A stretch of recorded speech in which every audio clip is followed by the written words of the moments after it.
This video is going to take you through 6 progressive levels of the design principle of color, starting from the basics and moving into more advanced expressive techniques.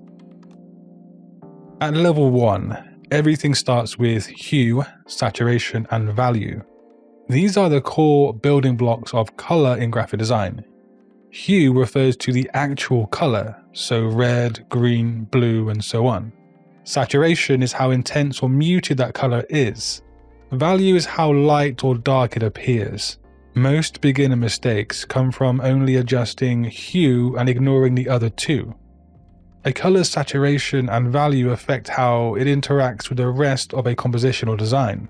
For instance, a deep burgundy and a bright cherry red have the same hue, but they feel entirely different in context. Understanding how to balance these 3 properties allows for more intentional and mature work for you as a designer. A palette that uses low saturation hues with mid-tone values can instantly feel sophisticated or calming, whereas highly saturated, high contrast colors create energy and impact. Mastering this level means using all 3 sliders and not just picking one hue and then moving on. Moving to level 2, color temperature and emotional tone come into play here. Warm colors like orange and yellow often carry energy and optimism. Cool colors like blue and violet tend to create calm, distance, or reflection. These aren't hard rules, but rather emotional tendencies that can be pushed, blended, or even completely subverted. A muted rust tone can bring a nostalgic warmth to an album cover, while a cold grey blue might reinforce the seriousness of a financial report. When building a composition, temperature becomes a powerful emotional tool. It helps set the mood long before the viewer processes any words or shapes or any kind of graphics. And by understanding that, you begin to orchestrate the atmosphere of your design with intention from the very beginning. Moving to level 3, we focus on contrast and readability. A design may be beautiful, but if the audience can't read the information quickly or subconsciously grasp the message, or even conduct the call to action, it has failed. Contrast is essential for clarity, especially when working with text or layered elements.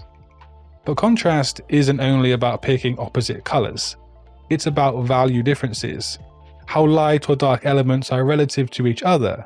If you're trying to make a design that needs to be refined, for example, a pale yellow on white is almost unreadable, regardless of the hue. A dark navy on soft cream, however, offers clarity while still feeling refined. Professional designers often convert their compositions to grayscale to test how well their value contrast is working. This removes the distraction of color and reveals the true visual weight of each element. If everything blends together in black and white, it means the values are too similar and the layout lacks hierarchy. So to improve this, try adjusting the lightness or darkness of your elements before reintroducing the color. Make sure your headlines, your call to actions, or your focal points stand out even without color. And you can do this by increasing contrast between background and foreground elements or deepening shadows on certain assets. These are just some quick examples. Improving this one area, that being contrast through values, you actually do elevate your design in terms of clarity and also impact. And that's especially relevant on minimal designs when the assets are the ones truly pulling the weight. Lately, I've been testing a new tool that genuinely shifted how I approach early stage design. It's called Kittle Flows, and it's built for those moments when you need to explore multiple different creative directions quickly without giving up any control. You start with a base design, maybe a layout or even a sketch, and from there, Flows lets you branch out fast, experimenting with styles, compositions, and formats using smart, connected steps called smart boards. Each step builds on the previous, meaning your visual context is always preserved, and your workflow stays coherent.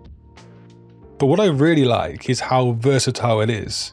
You can use it to generate full icon or graphic sets based on a single element, so everything feels consistent across the board. And if you're stuck in a creative block or you just need to present multiple options really fast, This tool makes it possible in a few clicks. You can scale up your ideas, preview variations, and refine everything directly in the kit or editor. So essentially, you're not locked into any kind of output.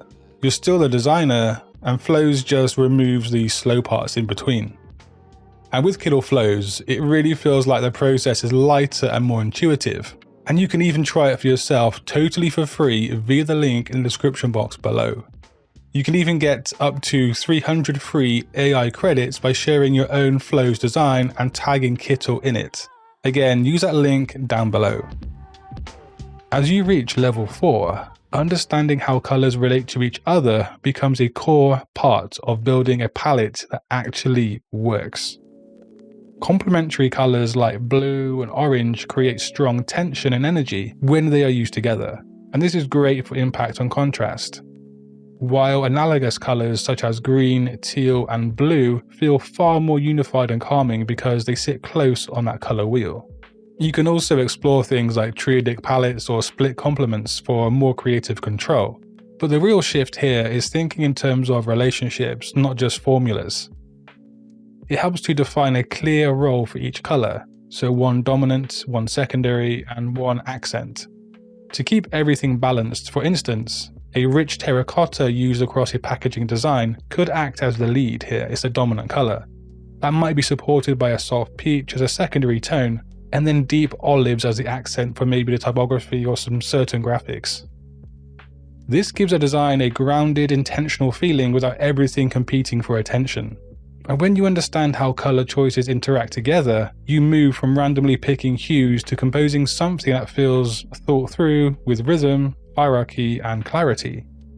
And to start doing this yourself, begin by choosing one dominant color that sets the tone of the design. Then add a softer, more neutral supporting color that balances the dominant tone. And finally, select one or two contrasting accents that can be used sparingly to highlight important elements like text or icons. Then apply that palette across different elements of your layouts and make small adjustments until each color plays a certain role. And by level 5, this is where it's all about direct application. Think of a monochromatic poster design with soft greys and off-whites, where one bright red stamp mark immediately draws the eye, and that's not because it's big or centered or wherever it is, but because that red is completely isolated and highlighted. It guides the attention without needing any extra noise. Or imagine a boutique coffee brand working across packaging and menus. A deep forest green becomes the anchor, while creamy beige backgrounds and muted copper accents create the warmth and the consistency. The green runs through the logo, the photography tints, and even the edges of the menu. Every color decision feels like part of the same thought. And at this level, you also need to manage the technical side of things. So for print, that rich forest green in RGB might shift when converted to CMYK. So knowing how to adjust for that without losing tone is essential. It's not just about picking colors that look good together, really.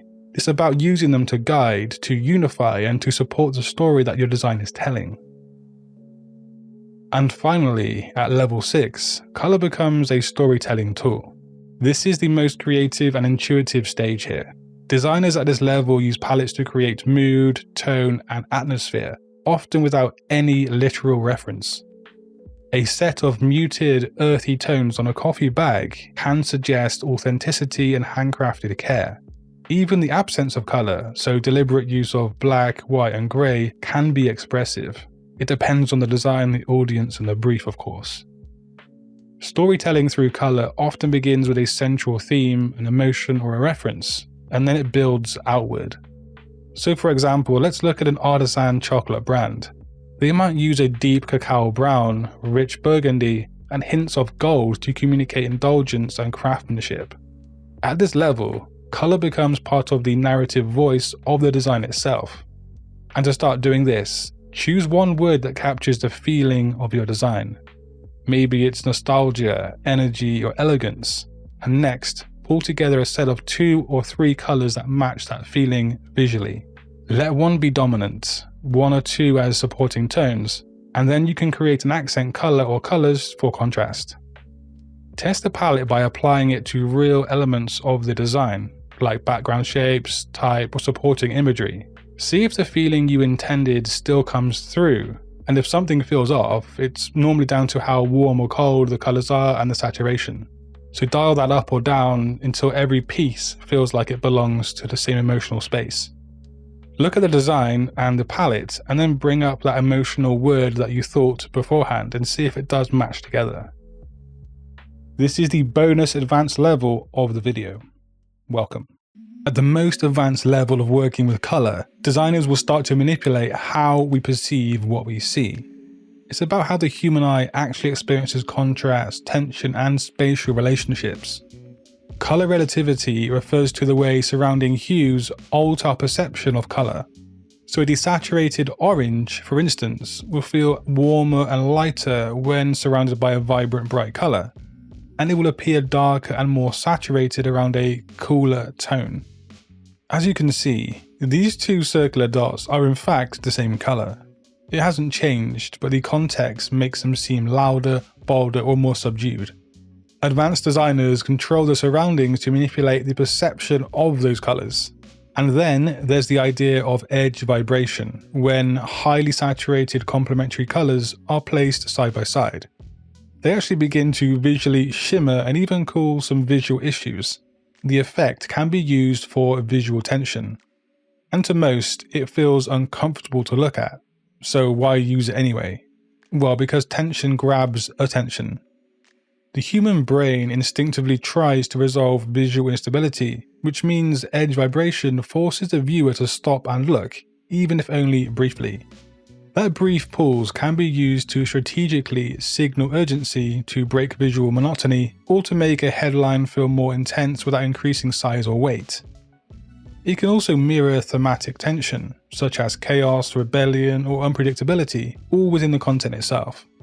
Now, both of these ideas, relativity and vibration, are about moving color from decorative roles into actual behavior on a design. And these are just two tools and skills that a designer has in their back pocket when it comes to color. They do have a time and a place. If you missed level 1 of mastering design principles in this series, just click the video on screen. But until next time guys, design your future today. Peace.